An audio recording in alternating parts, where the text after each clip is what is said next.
చక్కని సీతకి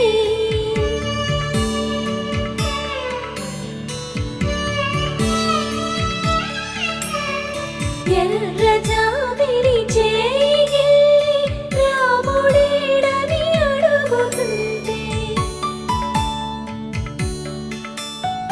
చూడలేదని పెదవి